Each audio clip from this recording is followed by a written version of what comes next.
jako że niebawem mam zamiar uraczyć Was filmikiem niezwykle popularnego ostatnio typu, czyli jak zbudować sobie pierwszego wyścigowego drona, a dokładnie wyścigowy quadrocopter, to zacząłem powoli zbierać już materiały. No i przed chwilą listonosz przyniósł mi tą oto ramkę. Jest to GEP ZX4, ramka dedykowana pod śmigła 4-calowe o rozstawie silników 170 mm. W opisie tego klipu napisałem, iż jest to recenzja zarówno GEP ZX4, jak i ZX5. Jest tak dlatego, że obydwie te ramy nie różnią się zupełnie niczym i wszystkie komponenty możemy używać naprzemiennie.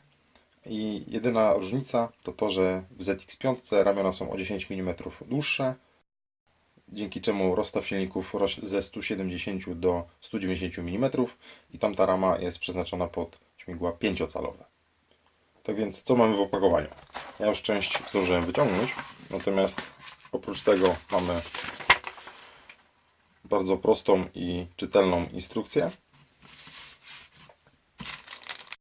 Kabel do podłączenia pakietu oraz kilka trytek, które mogą nam się przydać. Płytkę dystrybucji zasilania z wyprowadzonymi pinami 12V i 5V. Alternatywne mocowanie kamery płytkowej. Natomiast zamiast niego możemy również użyć mocowania dostarczonego nam przez producenta kamery, którą kupimy. No i oprócz tego dodatkowe śrubki, których ja nie zużyłem. Są to prawdopodobnie śrubki do zamocowania silników. Producent pomyślał o tym, że mogą nam się przydać. No i jakieś dodatkowe słupki i nakrętki poliamidowe. Sama rama po złożeniu prezentuje się mniej więcej w ten sposób. Mówię mniej więcej, ponieważ ja odbiegłem tutaj lekko od instrukcji i według instrukcji ten aluminiowy dystans powinien być umieszczony pod spodem, natomiast ta płytka, która jest umieszczona pod spodem, powinna być umieszczona na jego miejscu. To w teorii pozwoli nam zwiększyć tutaj prześwit o dodatkowo około 10 mm. Dzięki temu będziemy mieli więcej miejsca na zainstalowanie naszej elektroniki. Ja zrezygnowałem z tego, ponieważ nie będę prawdopodobnie używał PDB, więc dzięki temu będę miał o tyle niższą konstrukcję. Jeśli zważymy naszą gotową ramę,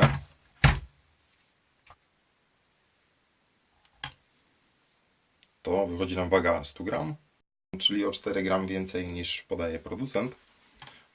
Możliwe, że jest to dlatego, że producent nie liczył tego oto rzepy, które ja już tutaj zdążyłem zamocować. Natomiast nawet jeżeli, to te 4 g są pomijalne, przynajmniej dla mnie. Ramiona mają, tak jak producent podaje, 4 mm grubości, a reszta laminatu od 2 dla bardziej głównych ścianek do 1,5, jeżeli chodzi tutaj o mocowanie kamery. Jeżeli sprawdzimy nasz laminat multimetrem, to jak widzicie, a właściwie słyszycie, przewodzi on prąd. Zależnie od tego, jak przytkniemy nasz multimetr, co oznacza, że nasz quadrocopter wykonany jest z prawdziwego włókna węglowego, a nie na przykład włókna węglowego przełożonego włóknem szklanym. Jeśli chodzi o samą jakość wykonania tej ramy, to powiedziałbym, że jest to jakiś taki obecny chiński standard. Nie ma tutaj zupełnie niczego, do czego można by było się przyczepić. Cięcia są czyste. Jedyne co, no to może te krawędzie są lekko ostre, no ale podejrzewam, że nikt z producentów obecnie się tym nie przejmuje. A my też nie powinniśmy się przejmować, bo możemy po prostu przelecieć to wszystko papierem ściernym. Dzięki temu może przy okazji rama, jeżeli będzie się ocierała o jakieś twarde elementy podczas lotu albo upadków, będzie mniej się strzępiła. Jeśli chodzi o wytrzymałość tej ramy, to jestem naprawdę pod wrażeniem tego, jak wytrzymała jest ona. Ja teraz naprawdę używam bardzo dużo siły, żeby ją giąć i praktycznie nie jest to możliwe. Ugięcie jest bardzo małe, więc może dzięki temu będzie nam służyła nieco dłużej. I ta dodatkowa wytrzymałość na pewno przyda się nie tylko tym, którzy uczą się latać, ale również tym, którzy latają już na wyższym poziomie. Teraz, jak widzicie, jest to rama typu Tower, a nie standardowy obecnie układ H. No ja stwierdziłem, że pójdę w tą stronę, ponieważ chciałem czegoś nieco mniejszego, a jednocześnie chciałem czegoś nowego, bo układów w układzie H już kilka zbudowałem. Na pewno znajdą się fanboye obydwu rozwiązań. Jedni powiedzą, że rama typu Tower ma lepsze rozłożenie masy, bo pakiet jest centralnie i po środku. Łatwiej jest wyważyć ją, a jednocześnie reszta elektroniki jest tutaj u góry.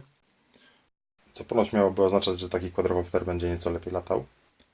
Nie wiem ile w tym prawdy, podejrzewam, że niewiele, ale z drugiej strony też nie latam na tyle dobrze ani profesjonalnie, żeby odczuć tą różnicę.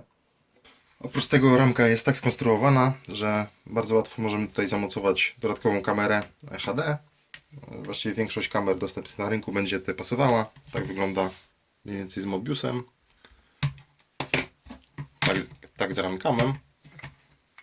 Jak widać, kamera nieco wystaje do przodu.